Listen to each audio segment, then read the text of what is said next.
Community Viewpoint with John Pawlak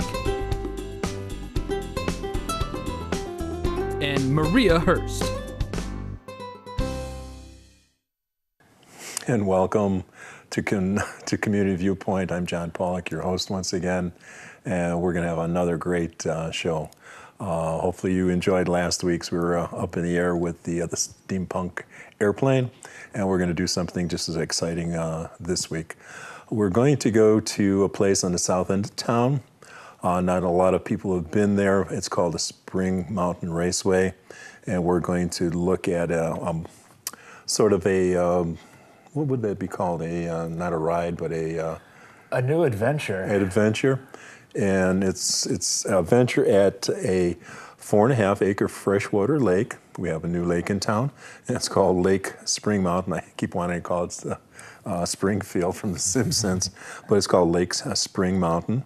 And we have with us today Chris Wilson, who's with a company called Jetpack America. Yes, sir. And a jetpack, you think of the from the 50s and the 60s, that guy with the jetpack that shoots up and usually comes down after a while, using its turbine. It's a jetpack. It's a jet. This one is water powered, and it's the same principle basically, but not water, but not air, but water they're using. So we're gonna have Chris tell us a little bit about the company and what it does and what you do. And so welcome, Chris, to the show, and tell us a little bit about what we have to look forward to out at the lake. Well, lots to look forward to. I mean, first off, it's a jetpack flight.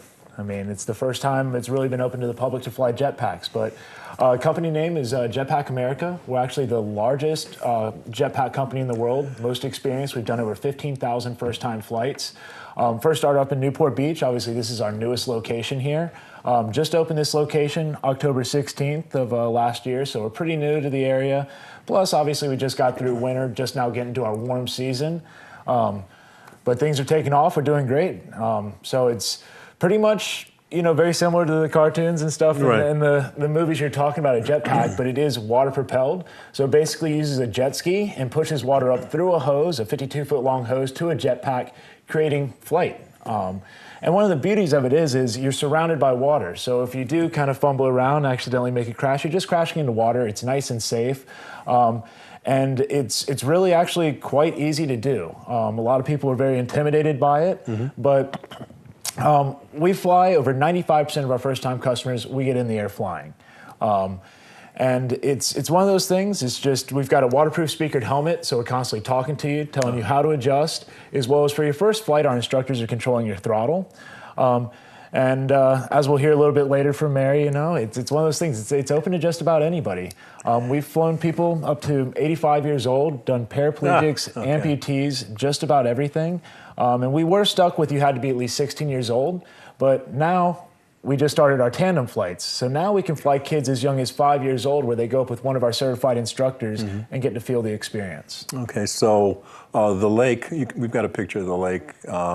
We're trying to figure out if it's a rendering or it actually looks like that. It sort of looks like that, but it's almost too good to be true. And there's a little island in there too? There is an island, and actually that is pretty accurate. However, there are lots of changes even currently going on. So that was basically, we got the water there. So since then, we've already put a retaining wall up around it. So we're actually going to raise the water level up a little bit more, making it a little bit larger. You can kind of see off there to the left-hand side where that dock is. They just started doing the foundation for our building, the Aquatic Center, which we're very excited about. So we're going to have our own little building out there, along with the gas fire pit, beach volleyball, horseshoes, whole bunch of fun activities. Wow. And on the left, that was Route 160, I believe. Yeah, so far out to the left is 160. So our building's going to be kind of on the 160 side of the lake there. Yeah, and it's pretty close to where Game Bird comes down there. So you have, you're orientated to where that is. Right. Spring Mountain Raceway takes a lot of property too. So it's not the smallest. Right. So that's why they have their own lake also. On looking at the plus side of that also, it has it's rubber lined on the bottom. Yes. Yes. So we're not losing a whole heck of a lot of water. It's much more stable than the other lake we have in town over by Terribles, the old Terribles, sorry. And obviously, to put the water in there, we did have to take some initial water out to get it there. But Spring Mountain in itself actually is not using any more water than they ever did before. Basically, what we're doing is we're constantly pumping water into the lake to keep it nice, clean water. Don't want it to become stagnant or anything. But the water that is leaving the lake is going to supply all the irrigation, the paddocks when they do wet driving conditions, all that kind of stuff. So, like I said, there's a little bit of initial investment in water, but now that it's there, we actually are not using any more water than they were using previously. So, and it's been there, how long has the lake been there? 4 months, 3 months? So we opened on the 16th, but it started getting filled around the beginning of September. It took a while to fill it up. Yeah, pretty much right around mid-October since when the lake's been to where it's at right now. And some of the future endeavors over there possibly would be cabanas? Yes, cabanas are going up. Like I said, the aquatic center with all those fun little beach activities to do. Eventually down the road, we're going to put a little clubhouse up there, so a little bar and grill, so you can kind of, eat lunch right there over the lake. And then eventually they're planning on putting some one-bedroom casitas lining the ridge of the lake there, just to add some more places for people to stay, mainly for the ones that are coming for the track to experience the car racing. So, and no disrespect, but this is not Harley's Water World, okay? So, that's before your time. So, this is a whole different adventure by people who know what they're doing, and actually, it's here. And so, you started out at Newport Beach. You have a San Diego, yes, place, and then Las Vegas is the last one, or actually Pahrump. So right, most of the people that are using the facility are basically coming in from Las Vegas, and they're people who do the driving and things like that. There's families. They're definitely, we're getting some people local here in Pahrump. We're getting some people that are coming for the driving school, but the biggest pull is bringing people off the strip from Vegas to come out here and do it. Right. It's a great activity, and it's great just to bring people out and get them out to Pahrump. I mean, there's so many fun things to do out here in Pahrump. It's growing every day. And this is another one, and you're going to tell us a little bit how we could possibly. I found out about it, so that everybody else could find out about it. So we can go out there to use the facility. Right. Here, Jetpack. Yes, so we are a reservation-based company. Due to our demand, we do take reservations. You don't need to make a reservation months in advance. Usually, just as long as you're a week in advance, you're good to go. It's usually about around a week out is when we start filling up. And we also offer paddleboarding as well for those that are a little bit less adventurous and want to still have some fun out there on the water. So, we're open to the public, but we are reservation-based. So, give us a call first. There's the number right there, 888-553-6471. And come out, check it out, go for a flight. And usually, it's daylight hours, 10 to 3 or something? It kind of depends on our day and where our demand is, but yes. Currently, we do have to do it during daylight hours. The instructors need to be able to see the pilots to keep it nice and safe while they're out there. Yes. However, we do have plans to play around with putting some lights out there to potentially offer night flying as it gets into the real hot summer months here. That'd be beautiful in the summertime, yeah. Can't guarantee it, but we are looking into doing it. We do plan on having night flights here eventually. Oh, great. Also, you said there's a weekend coming up, April 26th? Yes, so April 26th.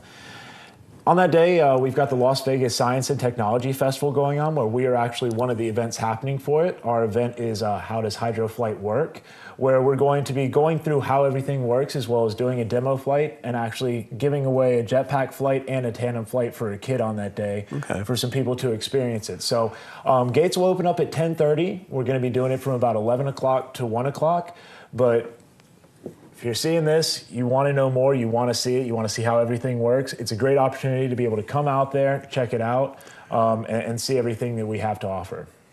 Okay, just call the number, and if you're going through the main gate, that's the main gate over at Spring Mountain. Right, so I'm actually going to have some of my staff helping out with the main gate at Spring Mountain there, but we'll have people sign in, direct them over to the lake, we'll have people showing them where to park, and we'll be hosting the whole event by the lake there, so it's This is just a Jetpack America function that we're doing here. Right, so right. you're not getting to tour the racetrack or anything, but you'll be able to see what we're doing in particular, see the lake, see the facility, and learn a little bit about hydroflight.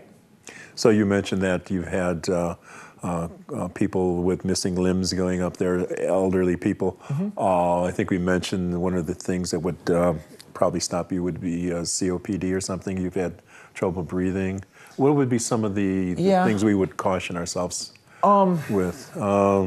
Yeah, I mean, if you have trouble breathing or stuff like that, you probably want to steer clear of it. It's not that you still are necessarily out of the ball game here, but you are in a 5-point harness. It is rather tight. And one of the things is, it's a rush, so you definitely get your heart rate up a little bit, breathing up a little bit. Really though, it's more the person. I mean, if you're up for it, if you're game, we're going to be able to fly you. You know, it's more of a mental aspect than anything else. Right. But other than that, I'd say probably the most challenging are people that don't know how to swim. You don't need to know how to swim to do this, but the thing is if you don't know how to swim, generally you get panicked when you're in water. Okay. And once you hit that state of panic, it makes it really hard to teach you something new like flying a jetpack.